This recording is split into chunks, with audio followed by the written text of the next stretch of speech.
কিউপি3 এটা খুব ইম্পর্টেন্ট, সেটা হলো চিহ্নগুলো কোথায় ব্যবহার করা হবে। প্রথমে আমরা পড়ব কমার ব্যবহার। একাধিক খণ্ডবাক্য যদি থাকে সেখানে আমরা কমা ব্যবহার করি। যেমন তুমি আসার পরে আমাকে জানাবে, এখানে দুইটা খণ্ডবাক্য আছে, এজন্য এখানে মাঝখানে কি হবে, কমা। প্রত্যক্ষ উক্তিতে প্রথম বাক্যের পর কমা ব্যবহার করতে হয়। যেমন নকিব বলল আমি আজ স্কুলে যাব না, যে নকিব বলল এরপরে, মানে প্রত্যক্ষ উক্তিতে প্রথম বাক্যের পর আমরা কোন চিহ্ন ব্যবহার করব, কমা।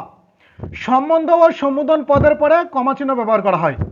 অবশ্যই এর আগে সম্বন্ধ এবং সম্বোধন পদের পরে বিস্ময় চিহ্ন ব্যবহার করা হতো, এখন কিন্তু আর বিস্ময় চিহ্ন ব্যবহার করা হয় না। যেমন আমরা যদি বলি ওহে তোরা যাস না আজ ঘরের বাইরে, এখানে ওহে এরপরে একটা কি চিহ্ন ব্যবহার করা হবে, কমা।